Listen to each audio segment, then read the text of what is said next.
Welcome to the show, Austyn. How you doing? I'm doing great. We appreciate you taking some time and being with us on the show today. And of course, we know you're really busy. Vanderbilt just finished their pro day. Tell us how all your preparation has been going for pro day and how that went for you. It's been different than the typical schedule. For most guys right now, they're getting prepared and physically they're able to do everything. Right now, I'm coming off this knee surgery. So it's hindered me a little bit in my recuperation, but I've just had to stay diligent with attacking each day and attacking each exercise to get this knee to where it needed to be. And in 3 months, 95 days off surgery, I think we had a very successful pro day. There was a lot of work that Jordan Krause and I put in along with all our other seniors to make that a good day for us. But it's just been diligent. It's been slow and it's been hard work, but I have no doubt about where I'm going to be here in the next coming months.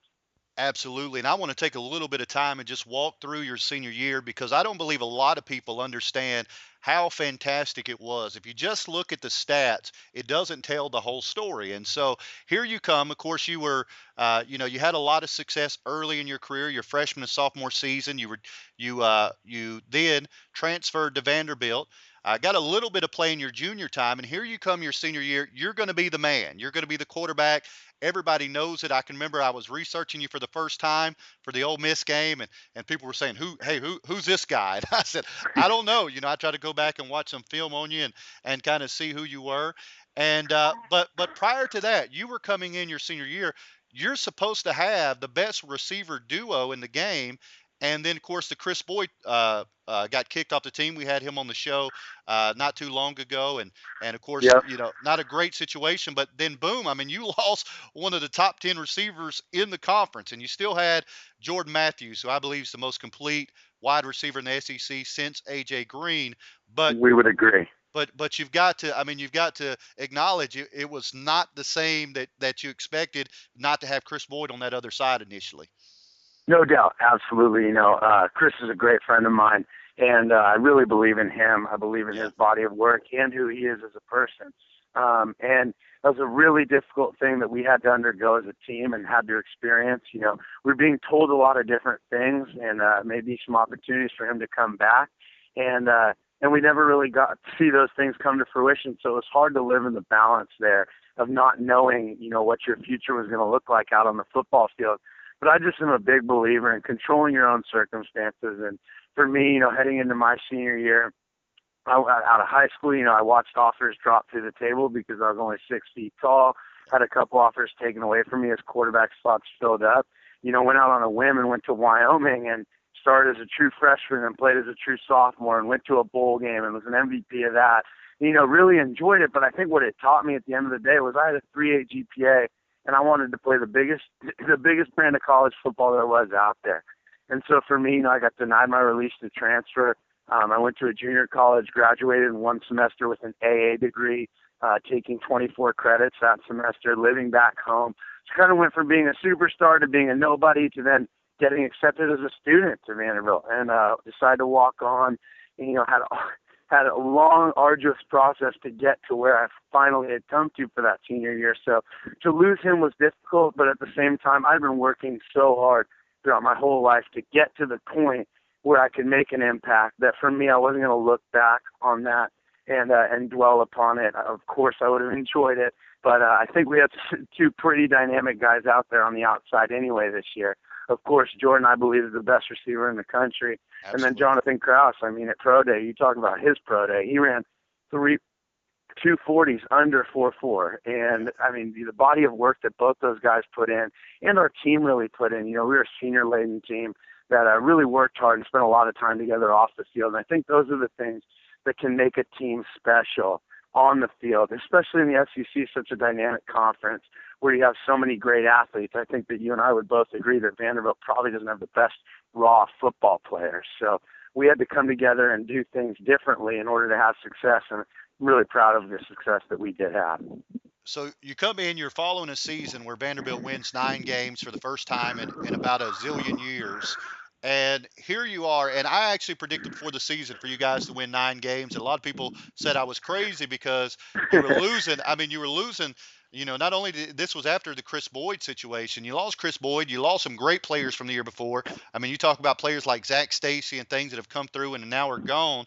But I just believed in the product that was building there at Vanderbilt, and I looked at your schedule and thought you could pull it off. So in comes the Ole Miss game, and I know that had to be real disheartening for the team because you drive, you take the lead, and then all of a sudden a fluke. I don't want to say fluke, that's not fair, but an unexpected running touchdown for about 75 yards you don't see at that point in the game typically. And how hard was that first loss of the season? It was brutal. It was brutal. I think that we really had to come to terms with what actually happened that night because, like you said, I mean, there was so much that went into scoring to take the lead before that run. I mean, we had a 4th and 18 play, and as seniors, we were ready for this to be our national championship season. I mean, we were ready to go undefeated, and the only way that you can attack the season is 1 week at a time, going undefeated every step of the way. And so to get the wind knocked out of your sails there in that first game, and then just a difficult situation. Ole Miss is a great team; they deserve that win for sure. But we felt that we were right there with them and that we deserved it too. And you look at the success that they had. And so that's something that at the end of the day, be proud of. But definitely took the wind out of our sails for a couple of weeks there. We played some out-of-conference opponents. And I think all of us kind of were in a slump. We were looking around at each other like, God, this is not the senior season that we wanted to start with. Seeing that we had beat Ole Miss the year before, and we knew that that was going to be a major stepping stone for our program. And then we lost to Missouri there in our second game of in the SEC. And so it was difficult. And this is what I talk about the things off the field that matter is the team just came together, remained positive, and you see us start to stack a couple wins there, build some momentum. And really, I mean, we finished the season unbelievable. Absolutely. Now let's fast forward a couple ups and downs, as you said, as you went along. Really not full potential hadn't been reached yet. Struggled with Massachusetts a little bit more than people thought you would. UAB game really kind of started to come along. But let's go to that Georgia game and that big win at Georgia. Of course, I was at that game, and you went down with an injury in that game. Tell us about that injury. Yeah, very difficult. I've never been injured in my entire life. In fact, I've prided on the fact that I've never laid on the field and that I've never had to have a game stopped because I was out there. So It was different for me. I had lost my grandfather that week, and my grandfather was a big-time baseball player at Vanderbilt University and my role model, and I really can't dive into it much more than that without getting emotional. But that week was just exhilarating in and of itself for all these different feelings and emotions that I was going through. And then to go out on the field, it was a very out-of-body experience. I don't know how to explain it because I was honoring him, wearing a Vanderbilt jersey and going out there and honestly missed a couple passes early in the game that I would definitely attribute to just nerves and all on me, but just missed a couple balls that I wouldn't usually miss and then started to get it together there. And it was a play where I rolled out to the left and I got twisted up. The Georgia guy twisted me, a defensive end. He kept me up and I got hit low. And the knee twisted a little bit, and I heard that pop. And all these players have described that pop my whole life, and I've never understood what that was. And I knew, and I laid down on the ground, and I started crying, and I knew that something was wrong. So I put my heel in the ground, and I could feel that my knee at that point was not holding my leg up. So the doctors had just gotten out there, and my dad's told me my whole life, you're either hurt or you're injured. You're going to lay on the field and be injured, or and you're going to pop up because you're injured, or you're going to lay there because you're bad. It's serious. And for me, I wanted to get up. I wanted to show everybody in the stadium just that this team was tough, that I'm tough as an individual, and I wasn't going to lay there. So I got up, and I tried to hop off the field and walk off the field. People thought it was an ankle turn or an ankle injury, and I at that point went in the locker room and said, what can I do to play? What can I do to play? And there was nothing I could do. So really kind of accepting my fate and just wanted to be the best teammate that I could be. I kept my pads on the entire game. I walked out there on crutches, was talking to the quarterback the entire time because I knew what Georgia was doing. I had studied Georgia a bunch. Talking to my receivers because I know Jordan got down after the injury. And everyone knew what I had gone through that week. So quite frankly, it was just an unbelievable experience. Such an emotional win for my team, for me as a captain. It it was an incredible week for me, and then to obviously see that God had a greater plan and that I was able to come back and play, just a whole mix of emotions, because at that time, my season and my dream was over, really. I want to get to the diagnosis of that injury in just a moment, but I do want to say this. I was in the press box, as I stated before that for that game, and I looked down and I saw you out there, and I watched your teammates around you. And when the end of the game took place, and of course the dramatic come from behind win and all that went into that, I looked to the guy beside me in the press box who I wasn't friends with and didn't know prior to that point. But I said they just won that game for their quarterback. They saw you hurting. They knew what you were going through, as you just talked about. And those guys, and that's when you knew that Vanderbilt was more than a football team. They really were a family. Absolutely, absolutely. I mean, that's 100% to the credit of the coaches and brothers that I have. But I definitely felt that as well. And without all their support, I don't think a comeback or anything with this injury and the loss of my grandfather would have been possible. I mean, it's all on them. It's all on the brothers on my team. And I think what you saw from the press box did not lie. I mean, that's definitely an accurate description of what was going on within the locker room and out on the field after that game. Absolutely. Now let's move on. The doctors, what did they end up diagnosing your injury as? Yeah, so initially they told me that they thought that I had torn my ACL clean and my MCL. Was lucky enough to I actually took the flight after the game thinking my MCL and my ACL are gone. My knee was swollen up to the size of a grapefruit. I couldn't see a knot on my knee anymore. And at that point, I had bigger business to take care of, and that was to be there for my family while we were undergoing the loss of my grandfather. So I flew out an hour and a half after that game, couldn't get pain medicine, couldn't go visit the doctor, just got evaluated by the Vanderbilt doctors at the game, and I wasn't going to deviate from getting there for my grandfather's funeral. So we had that service. I flew back on Monday, and at that point they did their diagnosis of what had gone on, and I had a clean tear of my ACL. I went and got my X-ray, my MRI, and I had a clean tear of my ACL and a grade 2 sprain of my MCL. So at that point, they looked at the muscle mass in my leg, and I was like, I just want to try to get ready for what's next in my life, and that would be to just pursue the NFL as hard as I could, because I believe as a football player, you always have to pursue your dream as hard as you can while you have it, because I've seen many too many football players come back and regret the fact that they didn't pursue their career. So for me, it was get the surgery and have pro day. And the doctor looked at me and he said, "Austyn, would you ever want to try to play on a torn ACL?" And I said, "I don't think I've ever heard of that exists." And he goes, "Yeah, you have a mild tear of your MCL as well. But he's like, if you want, he's like, I'm not promising you anything. He's like, let's rehab this thing every day. You're going to need to spend 3 or 4 hours in here. But for me, the time was the smallest thing I had to worry about. I'd spend 8 hours if I had to, because he was offering me really a second chance and a sign of hope and something to look forward to." So I said, yeah, let's put the surgery off and let's get this thing taken care of. Started strengthening my leg. And basically, they came to the conclusion that my MCL had scarred over within a week. So my MCL, while it was a little bit sprained, was okay, and my ACL was still torn. So at that point, it was getting the swelling out of my knee and putting a brace on, and them saying, "Okay, Austyn, you got to go from the ground up. You got to show us you can hop. You got to show us you can laterally move. You have to show us."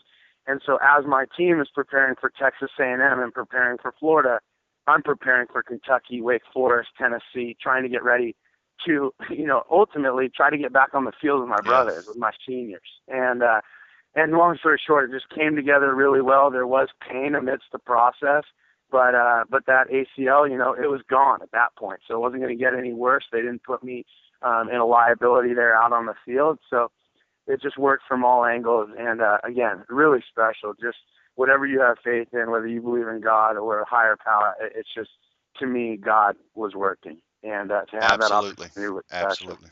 Absolutely. Now, this is the point in your career, I've got to be honest with you, Austin. This is the point of your career I became a respecter of your game to really a fan of your game. And I try to stay as biased as possible when it comes, because my job's to cover in fairness and all of that. But there come around players that you don't mind saying that, hey, I may not be cheering for a team to win, but I'm cheering for that player. And Aaron Murray is one of those guys I have no problem cheering for. He's been a great ambassador for the game. A guy like Jordan Matthews, a guy that does it right. I have no problem saying, hey, I want that guy to be successful. And this is the point I became a big fan of yours, Austyn, because this is the point everybody else almost would have folded up shop, and you play 3 more games. Not only do you play 3 more games, but you get 3 more wins. And probably the biggest one is that Tennessee game. I mean, hey, Yeah. you go down, you're at Knoxville. I mean, you're at a school you're not supposed to be beating Tennessee. I mean, it happened last year. Tennessee fans are saying it's a fluke, never going to happen again. You're in Knoxville. You go 21-27, 181 yards, and this is with an ACL, torn ACL. I mean, this is a phenomenal story, man. It's pretty incredible. I think I'll get into how I felt at the time, but looking back is where it's really incredible. I look back and I think of the fact that my college career will have finished with 3-0 on a torn ACL. Yeah. And I think that's not something many people can say, especially in the SEC. So for me individually, something very special. But like I said, it was pretty easy to stay goal-oriented in terms of getting back for my teammates. All I wanted was to run out there with my seniors and represent our senior class and represent my school. So much that I had been through emotionally over the course of that semester and season that those 3 weeks were made easy. I think what was funny was nobody knew I had a torn ACL. Yeah. A lot of our fans were going, Austin's not moving quite as well, or maybe we should put Patton in there a little bit more. I don't know if he can break out of the pocket like he used to. And of course they're going, what's wrong with him? Do we need to be a bit more concerned about this? And I'm going, God, my ACL is torn, and I'm just keeping it silent. So I think that was something strange too, is nobody knew at the time that it was torn. And after everybody found out that was really when I got all the love from everybody else and the appreciation that you're talking about. But it's been special, and I just think as long as you stay as a loyal teammate to your brothers on the field, everything else will take care of itself. So a lot of these accolades and a lot of the attention that I've got after the season, has been a byproduct of just me staying loyal to my teammates and my teammates staying loyal to me. I think a lot of people can make it out to do what they want, but if you're loyal to your team and you play for the name on the front of your jersey and not the back, I think a lot of that stuff will take care of itself. I want to know 2 things about what you said there, Austyn. First of all, I talked about Aaron Murray earlier, how it's easy to pull for him, a guy that's done the right thing throughout his career. And, he tore his ACL against Kentucky and just manned up in 2 touchdown drives until he finally had to go out with an injury. And I thought, man, that was really courageous. You played Kentucky a whole game, Tennessee a whole game, Wake Forest the whole game. I mean, that really is phenomenal. I was telling somebody even about that today that wasn't aware of it. And it was really one of college football's best hidden secrets. I mean, nobody knew outside of your program that was going on. But I want to tell you you talk about playing for the front of your jersey, not the back of your jersey. Let me show you tell the fans another example of how I seen you do that. I was there at the Compass Bowl. I was on the sidelines right before we get ready to go up in the press box and covering that game. And there you are, you're on the sidelines, and I watched you. First of all, your team had a reason to be discouraged because you deserve to go to a higher ranked bowl than that. You won 9 games, you beat Georgia, you beat Florida. You deserve to go to a higher bowl as far as technically, how they select them and pick them. But y'all are there. You made the most of it. Fans black, turned the city black and gold. That was one of the more impressive things. But I watched you on the sidelines, and you were your teammates' biggest encourager, even getting ready to go in the locker room, how you were trying to pump those guys up, get those guys ready. You weren't having a self-pity party. You weren't looking back of, could you have played, what could have happened. You were there for your teammates, and I was really impressed as a person. I was probably 20 feet away from you, and I was really impressed as I watched your team spirit, man. Well, first and foremost, I appreciate that. I appreciate that very much. I think I have to thank my parents in terms of instilling those values on me. As a young kid, my parents have been great with me, and my grandfather. They taught me the way to go, and I was going to stick to that throughout the entire process. But again, these things are things that I've had to think about because people have been acknowledging them and coming up to me and saying thank you for doing this. But to me, it's just being who I am with my team. Like they know who I am, and I believe that in that case, I eventually want to be a college and professional football coach. Yeah. That's what I want to do with my future. And I believe that I was an unbelievable liaison between my players and coaches in that bowl process, because I could serve a role that nobody else could fulfill on the team as a quarterback who was so close with my head coach and my offensive coordinator, but at the same point so close with all my players. So I think it was great that on that game day, I think that was probably more hard than the ACL for me, because I had to watch my team take the field without me, and I know that I could have been on the field had I made the decision to, and not pursue being backed by my pro day. And I think that was difficult, but for me, I just wanted to be the best teammate I could be to Patton and to my team, because I knew that on offense, our game plan was different. We were doing different things. So if I could help the coaches get a feel for what the players were thinking, and vice versa, I just thought that was the best way that I could help my team out. Absolutely. Now, amazing senior year. I mean, it's one of those that we're really not going to appreciate to its fullness until we look back at it in retrospect. But let me say this: two more questions or two more topics I want to talk, and I appreciate so much you taking some time to be with us. But Absolutely. I want to talk about a guy that unfortunately. It was almost a dirty word a couple months ago. I think time is healing the situation, but I think people will move past it as time goes on. Tell me how it was to play for Coach James Franklin. Yeah, no. For Coach Franklin, I think he's an unbelievable motivator. I think he brought our team together with some of the things that he did off the field in ways that I've never seen a coach do. I think there's a lot of special components to Coach Franklin, and I think a lot of them go outside the framework of football. I think Absolutely. He's an unbelievable motivator, an unbelievable leader, an unbelievable father to all of us. Yeah. And that's really what I respect about him the most. He's going to be a great football coach, and he's going to have an unbelievable career at Penn State, or if he decides to move forward with something else in his life. But I think that that's what people don't fully understand, that a lot of people have gotten a glimpse of, but is those videos and those things that he's put out on the internet, those are all real. I mean, those are not things that the music is adding the drama. He is a drama person when you're with him. You're watching him going, wow, this is special. And the camaraderie that we had under him, I can't blame him at all for moving on. Coach Frank got an opportunity to go home. I don't think a lot of people understand the story of his coming up in coaching. I mean, he had talk about a brutal process. Like, he has been stocking soda machines all night and then working all day. And that's what he did for 5-10 years. And nothing but respect for that, and for him to go back to Pennsylvania and pursue his dream at Penn State when he was the kid trying to get tickets to the games out on the street is just an unbelievable story. And him and I have stayed in great contact, and we will. I have nothing but respect for him. And I know that leaving, of course, anytime you take, he really was. I mean, you could say it. I mean, he was even in just a short tenure, the most successful coach in Vanderbilt history. I mean, this has been the best 3-year run, and it's not even close when you look at what's taken place the last 3 years. And I had a great experience with him. I know a couple years ago, Music City Bowl, I had a kid with me, had cerebral palsy, and took him to the game with me, let him sit in the press box. We walked to the game, and after the game, Coach Franklin seen him, took him into the locker room, had him take pictures with Zach Stacy and Rogers and all those guys, and so I had really good experiences with him as well. And so I think time will heal those wounds. And I really think, and I want to get your opinion on this, I really think even though a great coach is gone, I think they have another great coach in the making in Coach Mason. Absolutely.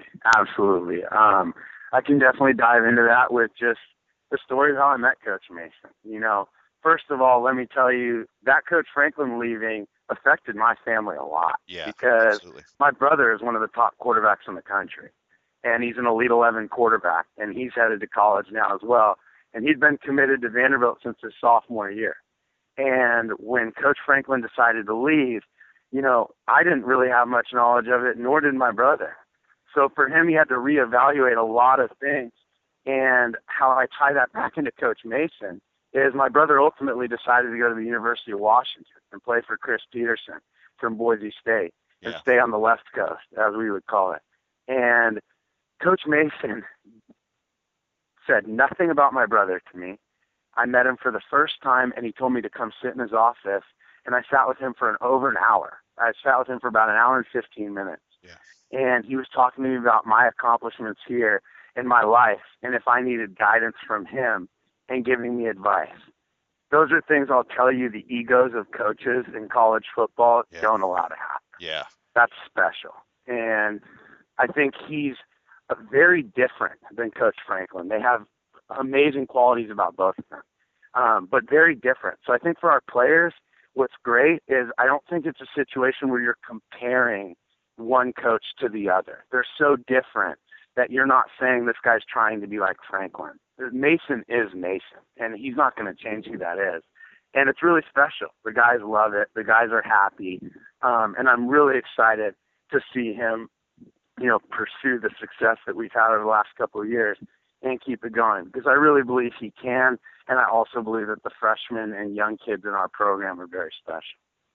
Absolutely. Now, one thing you mentioned, and that was, I told you there were two. Coach Franklin was the first, and the other one you mentioned, and that is your brother, KJ Carta-Samuels. And he's a guy, I first came across this past year. I was looking at Vanderbilt's recruits, breaking them down. I go through the film, breaking down, rate them myself, and I get his stats. I'm like, okay, all right, they're not very impressive. and you turn on the film, and you're like, holy crap, this guy is an elite quarterback. I mean, he's a guy that was in a system that was built around running the football, and so his stats didn't show it. And he really, I believe, is going to be a great player. And here was the thing I'll say about KJ. Of course, he ends up decommitting to Vanderbilt, but he showed once again, in my opinion, what the Carta-Samuels family is made of, because he did it in such a classy way. The way he handled himself during that, and even the message he sent out to the fans via Twitter, he really showed the class that he had. And I don't think anybody, in fact, every Vanderbilt fan said, hey, I get it. You don't know, you want to be an NFL quarterback. Here comes Chris Peterson. You get a chance to stay on the West Coast. We know that you love the black and gold. We know that you love Vanderbilt. Everybody understood it. But and I won't have a chance to talk about him, because I picked him at that moment. I saw that film. I wrote an article and a thing about him. I picked him to be the guy that outlives his ranking, even though guys had him as kind of a 4-star. He's going to be a 5-star guy, I do believe, especially now under the mentorship of Chris Peterson. We won't get to hear a lot about him here being in the SEC, but tell us a little bit about your brother. And he really is going to be a great player, isn't he? Absolutely. I definitely think he's going to be special. It's interesting, as an older brother, he's had to live in my shadow his whole life. Yeah. And regardless of whether that shadow is big or small, it's been difficult for my brother. He was very undersized, and he sprouted his freshman year of college. Where I'll take it, and I'll touch back on that in a second, is Vanderbilt fans, what I'm excited about, what I hope they know, is without Vanderbilt, there is no Washington for my brother.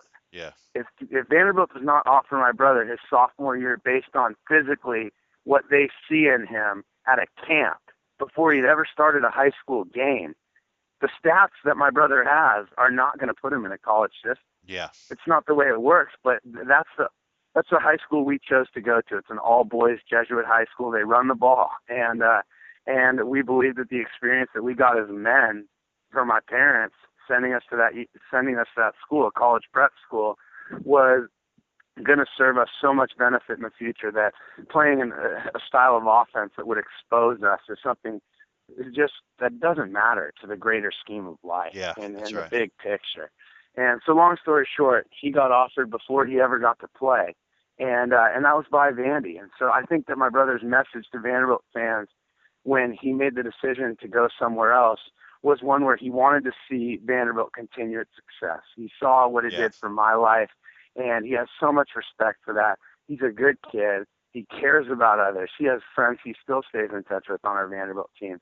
So it was a very difficult process for him. But what I'll say about him as the football player is just growing up in that shadow and being small, he sprouted his freshman year of high school. And at that point, he was in a difficult discussion over whether he wanted to pursue golf or football.